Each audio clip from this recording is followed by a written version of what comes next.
Stevens, watching documentaries so you don't have to. 104.7 The Cave. 104.7 The Cave. Jay Stevens, Mike the Intern, Dark Side of the Stream, episode 268 this week was a real pick, or a real movie rather. Mike's pick, real movie. Men at Work, which Joe, the trash man, also probably big fan of this movie because he is a trash man, and when he calls in on Last Letter Friday, after he told me I was like, "What are you doing?" He's like, "Oh, I'm a trash man." I was like, "Have you ever seen the movie?" And he goes, "Oh yeah." And I was like, "So you're doing the nasty?" And he goes, "Yep." So every Friday I was like, "What are you doing?" He's like, "Doing the nasty." So it's about two guys driving a trash. Two guys that could be me and Mike the Intern. And what is it, Las Playas? No, it's right down there. It's all my old stomping grounds. In Las Playas, though, but they call it Las Playas. They call right? it maybe, but it's literally Santa Monica, Venice, Redondo Beach. It's all that area. That's your spot. You knew all those spots. You knew all those spots. Pier, the little strand thing. The place where they have lunch and stuff. Where they're having lunch, talking about the surf shop. All my stomping. Oh man, 100%. That's gonna be a whole segment. Let's not. Let's go back down Jay memory lane because you were there. I grew up there for a while. Then went back to Hawaii, and then I also were you there in '90 again before I came here. Were you? No, I wasn't there in '90. I would have been there in. I would have been there back in '94. I think okay. I went back there. I was there in '87. Man, I want to go back and watch this again and just see you walking down the beat, little Jay walking. I skateboard that strand all the time. Dude. Oh, that's awesome. All right, so if you're not familiar, I think it's 1990. I'm almost positive. I'll look or have our producer look while I'm doing this.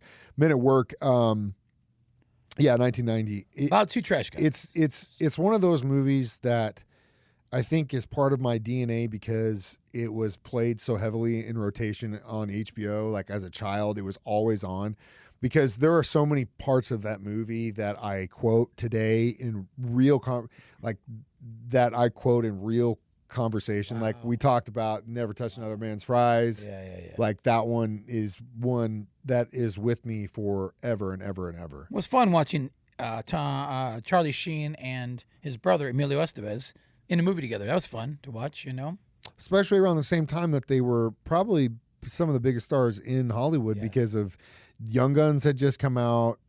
I don't know if they'd done Young Guns 2.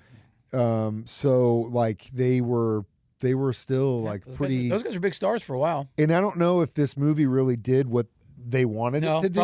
Probably not. Pretty cheesy. But I think it also, like I said, we'll get into. I want to go down memory lane with you and talk about some of these places in this movie because in my mind, it's a whole different. Like I know it's in California, but it doesn't really feel other than like the beach scenes. It doesn't kind of feel like it's in California. Yeah, so. All those little shacky looking houses down there, like adobos or whatever. You know what I mean? They're like just like square California, man. That's like what those. That's what those houses. Yeah, like. Well, that's what. It was all that down there, and then slowly people started tearing those down and building these $12, $10 million mansions on the Strand, which they reference the Strand. It's basically a bike, skateboard, jogging lane that separates the houses from the sand, and it's just all the way down the coast. You can just stroll. Memorial Day weekend, all those houses will have parties. You can just stroll down, stumble into a party, stroll down, stumble into a party. Yeah, it's good times, man. When it wasn't owned by millionaires. No, you can still do that though. Some of those doctors, they like to party. I'm sure they do. Well, they like to party with this guy. We'll talk about there's swingers down there. There's swingers there. We're talking Men at Work. It's Dark Side of the Stream on 104.7 The Cave. Dark Side of the Stream. Mike the Intern and Jay Stevens. Watching documentaries so you don't have to. 104.7 The Cave. Jay Stevens, Mike the Intern, Dark Side of the Stream, episode 268 this week. It was Men at Work from, I think we were watching on Tubi for free, which is like free. I watched it on YouTube for free. Also, for those of you who don't know, me and Mike have many times talked about if we ever lost our jobs or the radio station went under, it would be trashman. Yeah, we would talk about getting a trash machine. Go to Hawaii though. Him and I would do it. in the morning. Yeah, in We're gonna Hawaii. do Hawaii. Do trash and then boom, go to the beach. Yeah, it's hang got to be out. Hawaii because in Hawaii, if you're a trash man, it's like a government job and like you get like all those holidays off. And I'm in on that big time. Like I don't have a problem getting up early. That's easy. So, back Ours to would the be movie. sweet too. We'd crank rock music. That'd be so awesome. Oh, it'd be so badass. Paint And a the reason rainbow. why I think it's gonna be badass is because of this movie. Because I've have this romantic idea of, man, it would be pretty cool. You hang out with your brother all the time, go surfing, get drunk with these Yeah, dudes. they would go whoosh, tear it off. They got their wetsuits on already, Yeah. and they'd go surf. But it's a little bit more complicated than that. Basically, they witness a murder, think that they're responsible Yes. somewhat. It's definitely got that 80s, 90s, Which I think also silly comedy vibe. Yeah, the chick whodunit caper. the chick that plays the romantic With the interest big of fro. Sheen, that plays the Charlie Sheen's the chick that's with the mayor, like that is her apartment that he's spying on. Yes. Like I also think it's just so funny that after she discovers that he's not a doctor and he actually lives across the apartment and he's been spying on her and that's how he knows about her. She's like, slap. Yeah. Okay, we're good cool. now. We're good. Slap in the face. Let's just So keep if you going. stalk somebody, that's a payment. Also, notable players in this movie was another kid that is in the movie Summer School. Do you remember that 80s movie, Summer School? Barely. Where there's Mark like these Harmon. two guys that are like super into horror movies and they like set up all these like pranks Are you in talking it. about the pizza guy? Or who? Yeah. That dude. He's also in an episode of It's Always Sunny in Philadelphia where they do this 80s caper episode where they basically Boy, Mike go knows ski. a lot about TV and movies. You got anyone watching this is gonna be like, dude, that is the funniest Always Sunny episode, and it is because he plays a guy that's he was the part of the old 80s, like he'd be like you, and all these kids show up, and you're like, and everything's like a downer, and you're like, yeah, man, life's just not good up here anymore. Like, what are you talking about, man? This used to be a badass place. It's the 80s. Let's do it. And then you guys just like all this stuff is able to happen because it happens on the mountain. You should watch that episode. Nice. Broaden your horizons. But no better, I think, than Keith David, who plays their supervisor's brother-in-law, who is tasked with riding around in the van with them. And he's got some of the best Vietnam vet guy, in and he is the the entire coolest, movie. funniest cat. Yes. And also, while we're playing Mike knows too much about trivia, the guy who plays the corrupt chemical dude is also the jerk who plays the sleazy boyfriend of the chick in Don't Tell Mom the Babysitter's Dead from Married with Children. Seemed like they would Her use boss those same. They'd use those same kind of clique in of that people. rail, in all that's these, why I in all like these early movies. 90s, like a lot of these movies. See a lot of you these see same a lot of people. these things. Probably Mask probably had the same of these people on But it too. You Keith know? David, man, he's been in everything. So, he does it all. Either way, we'll come back, talk more about Men at Work. It's Dark Side of the Stream on 104.7 The Cave. Dark side of the stream, Mike the Intern and Jay Stevens, watching documentaries so you don't have to. 104.7 The Cave. Mike the Intern, Jay Stevens. It's Dark Side of the Stream on 104.7 The Cave, episode 268, Men at Work. I wanted to take a moment on this segment to discuss the incredible soundtrack. Yeah, it wasn't as cool as the Bloodsport ones. Well, it's just different. different. Yeah, it's not. It's like it's not early as keyboardy, 90s retro-y. house and reggae, and That was cool. The reggae You was know who cool. did the soundtrack No, for who this did movie? the soundtrack? Jimmy Cliff. He plays drums in one of the biggest trios of all time. Stuart Copeland. Yep. Wow, really? All that reggae. Dun, dun, Wow, dun, dun, really? That's him. Now there are some songs He in might have there somebody that sing it though. are right? Wonder who not had sing- his. One sounded like Jimmy Cliff. I thought it was him, but yeah. So these trash guys find a dead body, and then We're just gonna roll over the fact that the drummer for the Police did the soundtrack for this. that's dope, dude. I think that's amazing. Come on, Stuart Copeland. Yeah, one of the greatest drummers of all time. We've already discussed him. I bet if it was Tommy Lee that did the soundtrack, you'd have bro, 15 minutes talking about how all it the was drums, just like the yeah. coolest thing you've ever heard, and I can't believe No, he's I so like Stuart. versatile. I like and- Stuart Copeland a lot. I'm just trying to keep the plot line going here. They found a dead body. You've ever found a dead body? No, I think we talked yeah. about Well, it. actually, I have It's me too. a few times.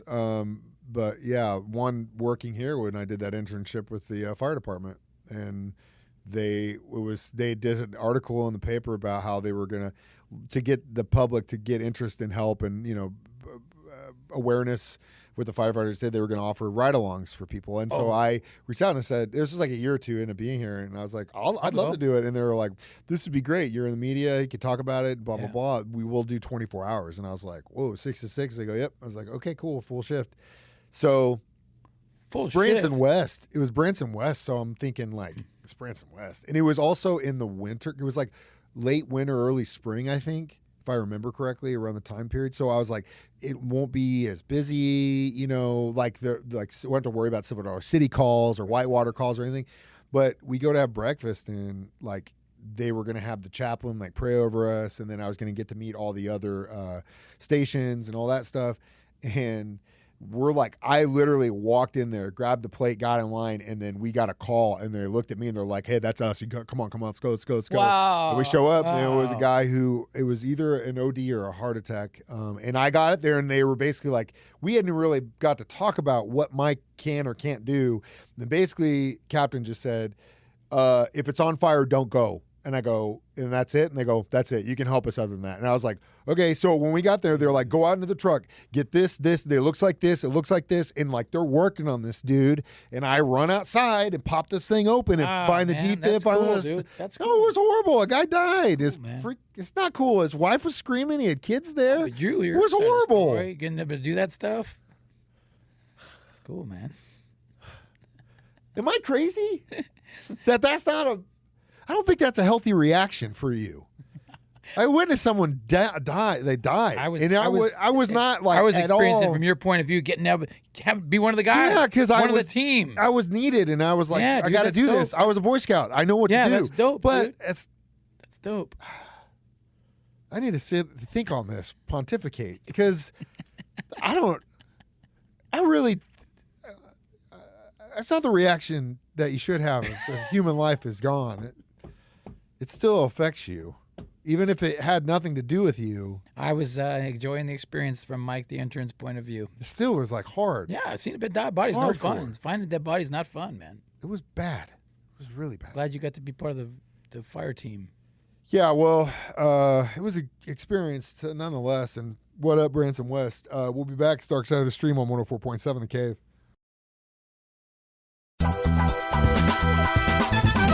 Dark side of the stream, Mike the intern and Jay Stevens, watching documentaries so you don't have to. 104.7 The Cave. Mike the intern, Jay Stevens back in the studio. Dark Side of the Stream, episode 268. This week it was Men at Work. Again, I'm going to give this a perfect score because I love this movie so much. I'm going 3.5. He's just doing that because he likes me, and I appreciate that. Yeah, it was lighthearted comedy. It's just mindless. It's great. Put it on. And the thing that breaks my heart is that Hollywood would never, ever, and hasn't probably for the last decade, thought about making a movie like that. No, they won't. They won't do movies like that no more. Which is crazy. They won't take chances at all or anything. It's just so stupid. It's too. Everything has become very corporatized, even radio too. They don't take chances. They don't like playing. They don't like us to play songs that we shouldn't be playing and stuff. That sucks, I know, dude. I hate it. It's so dumb. It's terrible. It's like make these movies. So that's the I give it 3.5 just because it was lighthearted. It was fun to watch those guys and just the silly comedy stuff. I won't be here next week. Yeah, Jay's going to go spend thousands of dollars on a cruise ship. I'll be on the high seas, so Tyler is going to be my stunt double. Magic T is going to shoot the next episode of Dark Side of the Stream with me, which means I get to pick another movie. And Tyler is an aspiring filmmaker. And so, in that vein, I'm going to make him watch the classic Akira Kurosawa film, Seven Samurai. It is arguably one of the greatest films of all time. It is one Every of my great favorite director movies. has talked about it is the inspiration for Star Wars and everything that you hold dear in your sci-fi heart. All the directors and all the people that you love, actors, everything, all were inspired by Kurosawa in one way or another. Kurosawa, the bare naked lady sang about him. Kurosawa. Yeah. He's incredible. So, Cool. if you want to take a chance on HBO Max, it's 3.5 hours long. There is subtitles. But if you actually pay attention to what is actually going on in the film and what it is about and all the levels, it's not just about awesome samurai dudes. It's so many other things about society and hierarchy, and it's just so badass, man. It's just so good, and I can't wait to just fanboy all over it. And I'm excited for you, Tyler. Tyler, and Jay is so happy I'm because I threatened to make him one. Yeah. I'm glad he doesn't have to, but I'll come up with another one. Maybe I'll watch it on the plane. Yeah, right. So I can be part of your guys' clique. No way in hell. I would put money on that doesn't happen. I mean, I'll be drinking champagne. Yeah, but 7 what? I see 3.5. I thought you said 5 fingers. You said 5 fingers. Anyway, either way, watch these every Thursday, 9 a.m., 6 p.m. Facebook, YouTube. That's when we do it during our shows. Free as a podcast on our 104.7 The Cave app. And as always, I'm Mike the Intern. That's Jay Stevens. We watch movies. There's documentaries. So you don't have to. It's Dark Side of Stream on 104.7 The Cave.